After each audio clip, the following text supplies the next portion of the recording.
This is the 30th talk in this collection, and here it's entitled The Place of Coolness, and this was originally published in A Taste of Freedom, so translated by Puriso, Bruce Evans, and it was a talk given to the Assembly of Monks and Novices at Wat Pah Nanachat during the Rains Retreat of 1978. So I was there as a newly hatched novice at the time. And this was in A Taste of Freedom. This was published under the title Right View, The Place of Coolness. The Place of Coolness. The practice of Dhamma goes against our habits. The truth goes against our desires. So there is difficulty in the practice. Some things which we understand as wrong may be right, while the things that we take to be right may be wrong. Why is this? Because our minds are in darkness. We don't clearly see the truth. We don't really know anything, and so we're fooled by people's lies. They point out what is right as being wrong, and we believe it. That which is wrong they say is right, and we believe it. This is because we're not yet our own masters. Our moods lie to us constantly. We shouldn't take this mind and its opinions as our guide, because it doesn't know the truth. Some people don't want to listen to others at all, but this is not the way of a person of wisdom. A wise man listens to everything. One who listens to Dhamma must listen just the same, whether he likes it or not, and not blindly believe or disbelieve. He must stay at the halfway mark, the middle point, and not be heedless. He just listens and then contemplates, giving rise to the right results accordingly. A wise man should contemplate and see the cause and effect for himself before he believes what he hears. Even if the teacher speaks the truth, don't just believe it, because you don't yet know the truth of it for yourself. It's the same for all of us, including myself. I've practiced longer than you. I've seen many lies before. For instance, this practice is really difficult, really hard. Why is the practice difficult? It's just because we think wrongly. We have wrong view. Previously I lived together with other monks, but I didn't feel right. I ran away to the forests and mountains, fleeing the crowd, the monks and the novices. I thought that they weren't like me. They didn't practice as hard as I did. They were sloppy. That person was like this person was like that. This was something that really put me in turmoil. It was the cause for my continually running away. But whether I lived alone or with others, I still had no peace. On my own I wasn't contented. In a large group I wasn't content.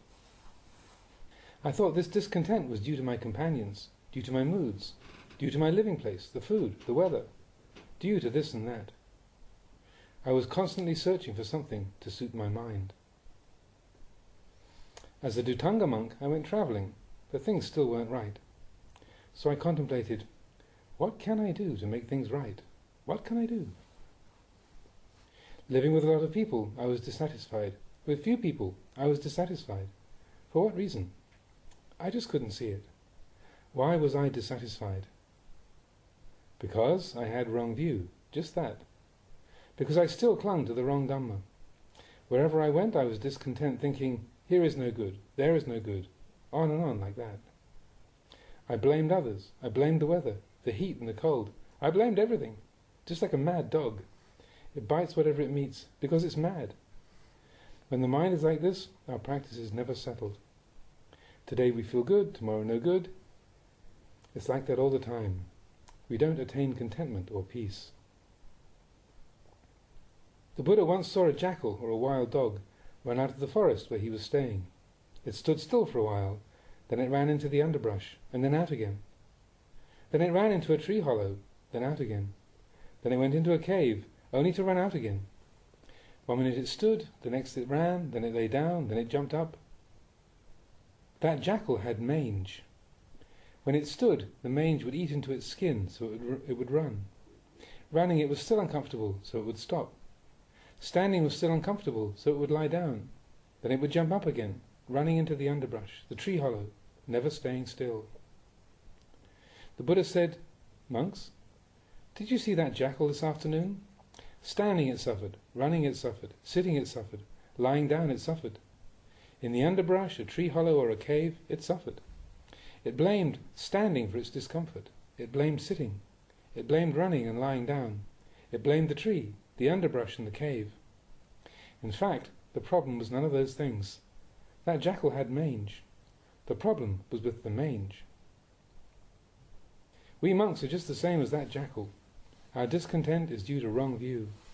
Because we don't exercise sense restraint, we blame our suffering on externals.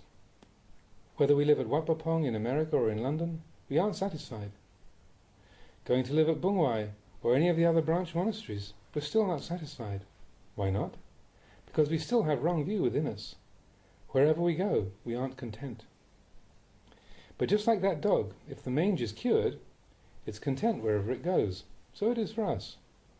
I reflect on this often, and I teach you this often, because it's very important. If we know the truth of our various moods, we arrive at contentment. Whether it's hot or cold, we're satisfied.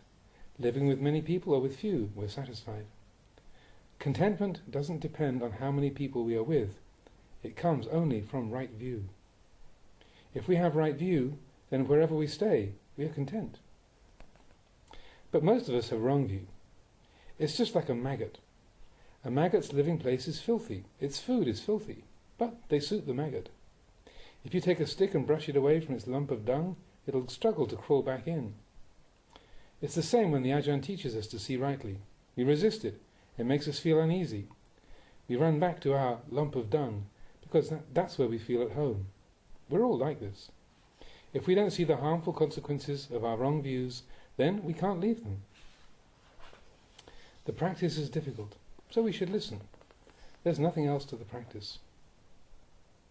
If we have right view, wherever we go, we are content. I've practiced and seen this already.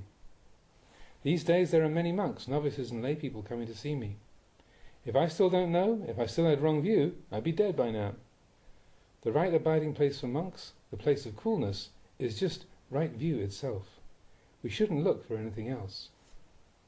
So even though you may be unhappy, it doesn't matter. That unhappiness is uncertain. Is that unhappiness yourself? Is there any substance to it? Is it real? I don't see it as being real at all. Unhappiness is merely a flash of feeling which appears and then is gone. Happiness is the same. Is there a consistency to happiness? Is it truly an entity? It's simply a feeling that flashes suddenly and is gone. There. It's born, then it dies. Love just flashes up for a moment and then disappears. Where is the consistency in love, or hate, or resentment? In truth, there is no substantial entity there. They are merely impressions which flare up in the mind and then die. They deceive us constantly. We find no certainty anywhere. Just as the Buddha said, when unhappiness arises, it stays for a while, then disappears. When unhappiness disappears, happiness arises, then lingers for a while, and then dies. When happiness disappears, unhappiness arises again, and on like this. In the end, we can only say this. Apart from the birth, life, and the death of suffering, there's nothing. There's just this. But we who are ignorant run and grab it constantly. We never see the truth of it. That there's simply this continual change. If we understand this, then we don't need to think very much, but we have much wisdom. If we don't know it, then we will have more thinking than wisdom, and maybe no wisdom at all. It's not until we truly see the harmful results of our actions that we can give them up. Likewise, it's not until we see the real benefits of practice that we can follow it and begin working to make the mind good.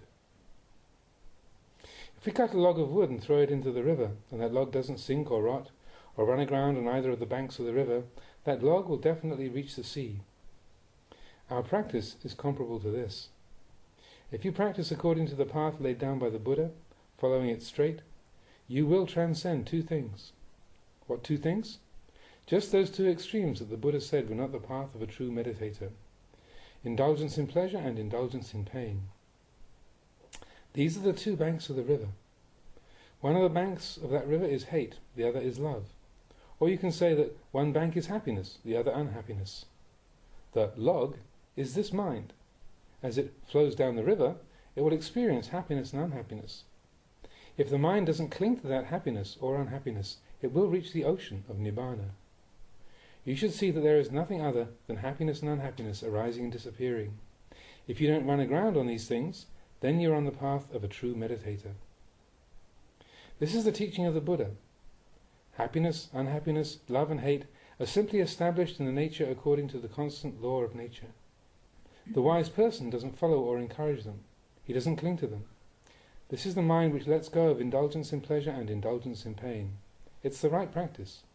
Just as that log of wood will eventually flow to the sea, so will the mind which doesn't attach to these two extremes inevitably attain peace.